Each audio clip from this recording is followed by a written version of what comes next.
रायगड जिल्ह्यातील राजकारणात याना त्या कारणाने चर्चेत राहिलेले नाव म्हणजे दिलीप भोईर उर्फ छोटम शेठ. येत्या 21 तारखेला भोईर शिवसेनेच्या शिंदे गटात प्रवेश करणार आहेत. 2024 ची विधानसभा निवडणूक ते अपक्ष लढले. भाजपचे दक्षिण रायगड जिल्हा उपाध्यक्ष म्हणून पदावर असताना आणि महायुतीत मध्ये असताना युतीच्या उमेदवाराविरोधात निवडणूक त्यांनी लढवली, म्हणून त्यांच्यावर 6 वर्षाच्या निलंबनाची कारवाई झाली होती.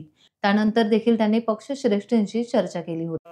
आमचे ज्यांनी मला राजकारणात पुढे घेऊन जाण्याचं काम केलं आहे ते विठोबा म्हात्रे म्हणजेच आमचे आवडते तात्या आज आमच्यामध्ये नाही आहेत. त्यांच्या नावाने इयत्ता 10वी आणि इयत्ता 12वीच्या विद्यार्थ्यांचा सन्मान सत्कार सोहळा होता. त्या कार्यक्रमासाठी सन्माननीय आमदार महेंद्र शेठ दलवी हे प्रमुख पाहुणे होते आणि आज या कार्यक्रमाला उपस्थित राहिले. आपण जो मला प्रश्न विचारला की आपण शिंदे गटामध्ये जाणार आहात, भारतीय जनता पार्टीमध्ये होतात, पण गेले मी 3 वर्ष भारतीय जनता पार्टीचा प्रामाणिक कार्यकर्ता म्हणून काम करत होतो. नंतर ही विधानसभेची निवडणूक लागली. त्या निवडणुकीमध्ये मी माझा फॉर्म भरला. मग कुठेतरी असं झालं असेल की पक्षाच्या विरोधात ही माझ्यावरती कारवाई झाली. 6 वर्षाचा निलंबनाचं मला पत्र दिला. पण अनेकदा मी भारतीय जनता पार्टीच्या मग जिल्हाध्यक्ष असेल किंवा सन्माननीय ते तालुक्याचे किंवा मंडळाचे अध्यक्ष असतील त्यांना वारंवार सांगत आलो. पण आत्तापर्यंत कुठेही माझ्याबद्दलची भूमिका घेतली गेली नाही.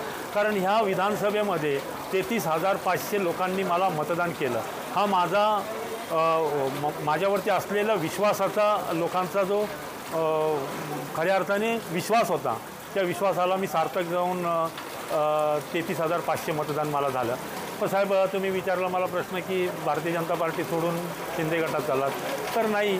कारण आजच आमदार साहेबांनी मला विचारलं आणि त्याच्यानंतरचा काही गोष्टीचा निर्णय होणार आहे. पण गेले अनेक वेळेला मी पक्षाच्या सर्व पदाधिकाऱ्यांकडे अनेक वेळेला मी जाऊन आलो, पण आत्तापर्यंत माझी कुठेही भूमिका दिसत नाही आहे की घेण्याची किंवा काय, किंवा स्थानिक नेतृत्वाच्या ह्याच्यातून कुठंतरी डावललं जातं का, असं मला कुठंतरी वाटतं. मग माझे अनेक होणारे जे लोकहिताचे कार्यक्रम आहेत त्या कार्यक्रमामध्ये प्रत्येक वेळेला जनतेला बरोबर घेऊन जनतेच्या ज्या काय हिताच्या गोष्टी आहेत त्याचे कार्यक्रम होत असतात. मग मला कुठलाही प्रोटोकॉल आजपर्यंत नाही आहे. मग मी असा निर्णय घेतो आहे की शिंदे गटामध्ये जाणार आहे.